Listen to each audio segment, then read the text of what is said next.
Assalamualaikum warahmatullahi wabarakatuh. Di sini saya akan menjelaskan manajemen risiko teknologi informasi pada industri manufaktur. Studi kasusnya serangan BlackRock pada PT Garuda Motor. Nah, anggotanya sendiri itu ada Dana Hidayat, Eji Yusmel, Hamdi Satu, Sekar Tubun, dan saya sendiri Iksan Khalifah. Langsung aja ke studi kasusnya. Di sini studi kasus PT Garuda Motor. Deskripsi kejadian serangan BlackRock ransomware yang melumpuhkan sistem operasional pabrik akibat adanya celah keamanan pada integrasi jaringan kantor atau IT dan jaringan produksi OT yang tidak memiliki segmentasi pengamannya. Kronologi singkatnya, phishing karyawan membuka file invoice palsu yang mengandung malware. 2. Ransomware menyebar dengan cepat ke server produksi MIS. Ketiga, lumpuh. Robot produksi berhenti otomatis safety mode dan operasional mati total. Ketiga, isolasi. Manajemen mematikan seluruh jaringan. Tiga, pabrik mengalami shutdown. Dan yang keempat, kegagalan pada pemulihannya. Data cadangan backup ternyata korup memaksa pabrik beroperasi manual secara darurat.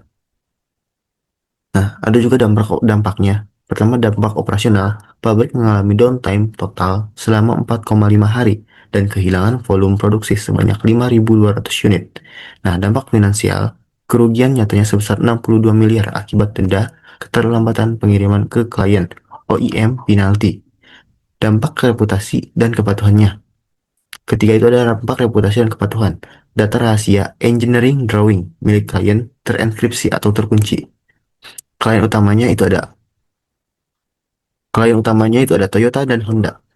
Melakukan audit mendadak dan memberikan status major finding atau pelanggaran serius pada PT Garuda Motor. Nah, untuk menjawab studi kasus ini, kita akan lanjutkan lagi ke studi selanjutnya. Terima kasih. Assalamualaikum warahmatullahi wabarakatuh. Saya Dana Hidayat. Uh, saya akan menjelaskan di slide yang kelima, yaitu mengidentifikasi dua jenis risiko utama yang menyebabkan terjadinya insiden pada perusahaan PT Garuda, yaitu cyber security dan network infrastruktur. Kedua risiko ini saling berhubungan karena serangan dari cyber dapat berhasil apabila infrastruktur jaringannya tidak memiliki keamanan yang baik. Nah, serangan yang pertama yaitu cyber security, upaya melindungi sistem komputer, jaringan, aplikasi, dan data perusahaan dari ancaman digital seperti virus, malware, ransomware, phishing maupun peretasan yang lainnya. Nah, pada studi kasus ini, serangan diawali ketika pegawai bagian keuangan yang menerima email yang tampak seperti invoice dari vendor. Kemudian si pegawai tersebut mengira email itu asli sehingga membuka lampirannya. Padahal file tersebut merupakan ransomware yang bekerja dengan yang sengaja disamarkan oleh pelaku menjadi file PDF. Kemudian begitu file dijalankan, ransomware langsung bekerja dengan cara menginskripsikan seluruh data di komputer bagian keuangan. Data yang sudah terinskripsi tidak dapat dibuka oleh pengguna. Kemudian si pelaku meminta sejumlah uang sebagai uang tebusannya agar data dapat dikembalikan. Karena penyebab utamanya berasal dari ancaman digital yang menyerang sistem informasi perusahaan, disebutnya cyber security risk.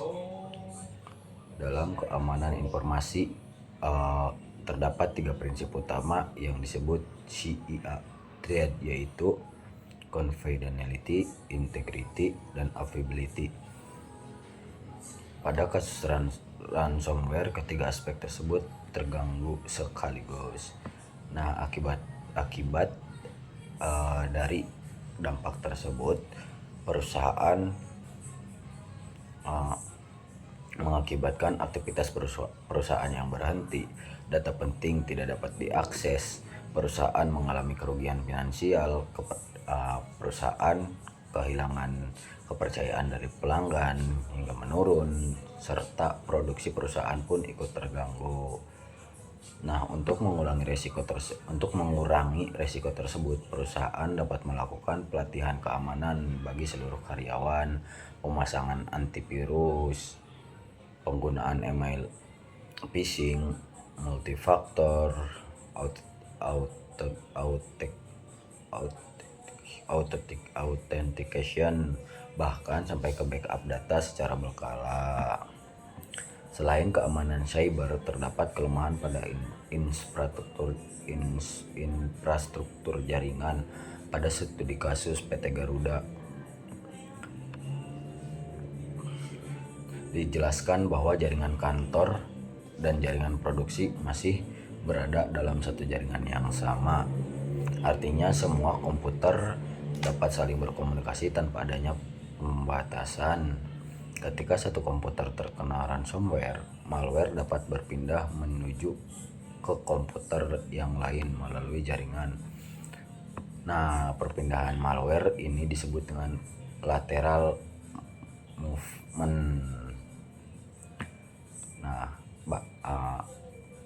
bahkan kenapa VLAN itu penting untuk perusahaan, yaitu untuk mencegah penyebaran malware. Perusahaan perlu menerapkan VLAN, Virtual Local Area Network, yang dimana fungsinya membagi jaringan menjadi beberapa bagian.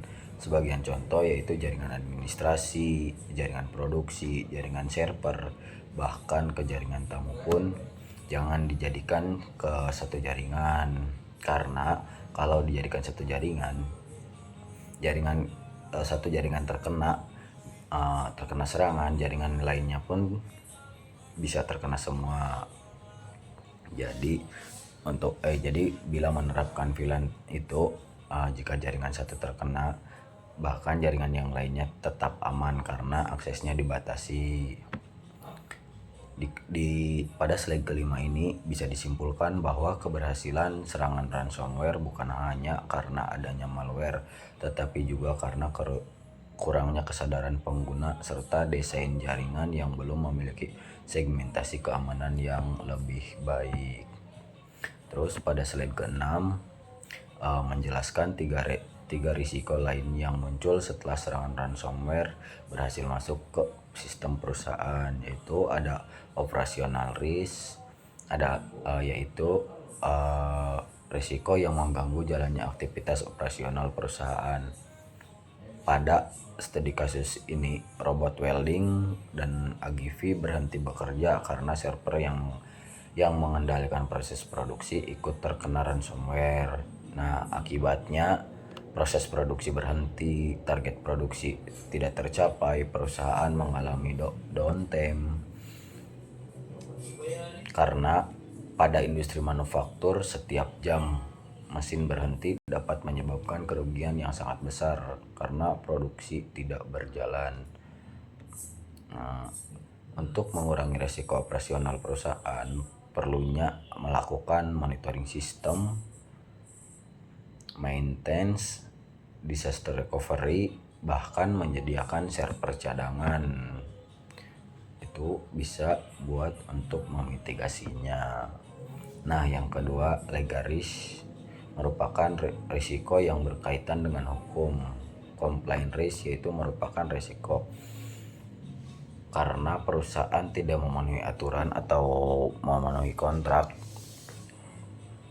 Nah, pada studi kasus ini dijelaskan bahwa engineering drawing memiliki Toyota dan Honda berhasil dicuri.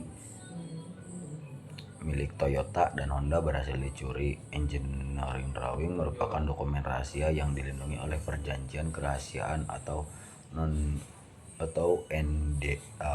Apabila data tersebut bocor, maka perusahaan dapat dikenakan sanksi hukum, membayar ganti rugi, kehilangan kerjasama dengan pelanggan. Dari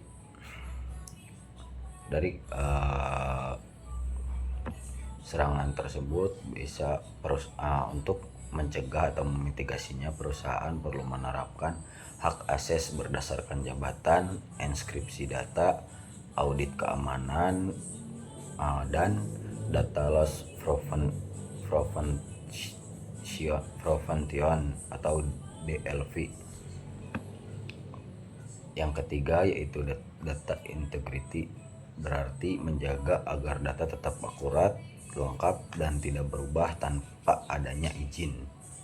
Dalam studi kasus ini, sebenarnya perusahaan sudah memiliki backupan, namun backupan tersebut ternyata mengalami kerusakan selama 3 minggu dan tidak pernah diperiksa. Akibatnya ketika terkena serangan ransomware, perusahaan tidak memiliki backupan yang bisa digunakan. Artinya keberadaan backup saja belum cukup. Backup harus diuji secara berkala agar benar-benar dapat digunakan ketika terjadi hal-hal yang tidak diinginkan. Di balik itu, perusahaan juga harus menerapkan backup otomatis, backup di lokal beranda, pengujian restore secara rutin, dan monitoring kondisi backup. Itu sebagai salah satu bentuk cara untuk mitigasinya dari serangan data integrity, dari risiko data integrity. Nah, pada kesimpulannya yaitu risiko teknologi informasi tidak hanya berdampak pada komputer, tetapi juga memengaruhi operasional perusahaan, aspek hukum, bahkan ke kualitas data. Oleh karena itu, pengelolaan risiko harus dilakukan secara menyeluruh. Dan pada slide yang ketujuh atau slide yang terakhir saya yaitu risk of IT dan risk of IT. Risk of IT adalah risiko yang muncul karena sistem teknologi informasi mengalami kegagalan. Artinya dari ini sumber masalah berasal dari teknologi itu sendiri. Nah, bisa dicontohkan dari studi kasus ini. Contohnya yaitu server produksi yang berhenti, backup yang rusak, dan database tidak dapat diakses. Nah, di sini teknologi gagal menjalankan fungsinya sehingga mengganggu proses bisnis. Sedangkan risk of IT adalah risiko yang muncul karena teknologi dimanfaatkan sebagai media untuk melakukan serangan. Nah, seperti pada contoh studi kasus PT Garuda Motor ini, yaitu pelaku menggunakan email phishing, ransomware dikirim melalui internet, bahkan malware menyebar melalui jaringan perusahaannya. Nah, teknologi bukan yang gagal terlebih dahulu, tetapi digunakan sebagai alat untuk menyerang perusahaan. Nah, dari perbedaan keduanya yaitu risk of IT dan risk rogue IT, yang risk of IT berfokus pada kegagalan teknologi, sedangkan risk rogue IT berfokus pada penyalahgunaan teknologi sebagai sarana serangan. Nah, kasus ini menunjukkan bahwa satu kesalahan kecil seperti membuka email phishing dapat berkembang menjadi serangan besar yang memengaruhi keamanan data operasional perusahaan, aspek hukum, hingga reputasi perusahaan. Oleh karena itu, penerapan manajemen risiko teknologi informasi sangat penting, tidak hanya melalui pengguna teknologi keamanan, tetapi juga melalui peningkatan kesadaran pengguna, pengelolaan infrastruktur jaringan, serta prosedur mitigasi yang baik. Dengan pendekatan tersebut, perusahaan dapat meminimalisir kemungkinan terjadinya risiko tersebut, sekaligus mengurangi dampaknya apabila insiden benar-benar terjadi. Cukup sekian. Selanjutnya akan dijelaskan oleh teman saya.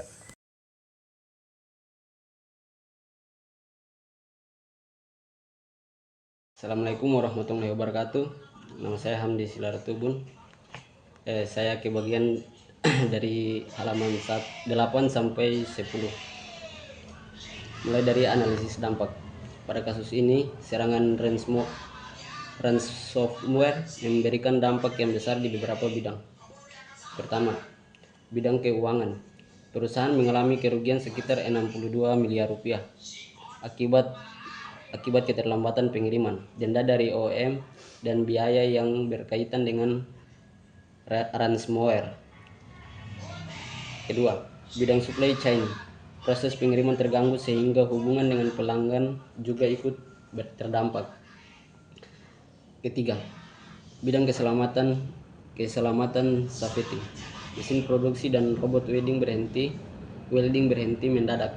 Hal ini meningkatkan risiko terjadinya kecelakaan kerja. Lanjut, perhitungan kasar Ale.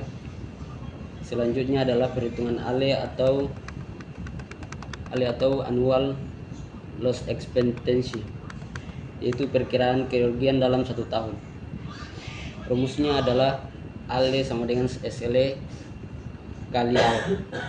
Di sini SLE sama dengan 62 miliar rupiah dan ARO sama dengan 0,33, atau diperkirakan terjadi sekali dalam 3 tahun. Artinya rata-rata perusahaan berpotensi mengalami kerugian sekitar 20,46 miliar rupiah setiap tahun jika risiko ini tidak ditangani. Lanjut, rekomendasi utama. Ada 2 rekomendasi utama. Pertama, network segmentation dan IoT security, yaitu memisahkan jaringan kantor dengan jaringan pabrik menggunakan firewall agar malware tidak mudah menyebar. Kedua, modernisasi sistem backup dan pengecekan integrasi data, sehingga data dicadangkan secara otomatis dan dipastikan tidak rusak setiap hari. Dengan langkah ini, resiko serangan dan kerugian dapat dikurangi. Baik. Assalamualaikum warahmatullahi wabarakatuh. Saya Eji. Saya di sini akan membacakan untuk halaman 11 sampai 13. Pada slide ini saya akan menjelaskan roadmap pemulihan dan penguatan keamanan PT Garuda Motor. Roadmap ini dibagi menjadi 3 fase selama 90 hari. Fase pertama, hari ke-1 sampai 30, stabilitas dan pembersihan. Intinya menghentikan serangan dan pemulihan operasional. Di sini ada people memberikan briefing keamanan kepada seluruh karyawan agar memahami bahaya phishing dan social engineering. Di sini ada proses penyusunan inject response plan sebagai panduan ketika terjadi serangan siber. Dan di sini ada teknologi membersihkan malware melalui scanning untuk seluruh perangkat dan menerapkan MFA pada sistem penting. Jadi pada fase pertama fokus adalah menghentikan ancaman dan mengamankan sistem. Untuk fase kedua, hari ke 30 sampai ke 60, remediasi dan segmentasi. Intinya memperbaiki sistem agar serangan tidak terulang. Di sini untuk people melatih tim IT dan OT mengenai pemeliharaan sistem sesuai standar. Dan untuk proses melakukan audit, backup, dan memastikan data cadangan dapat dipulihkan.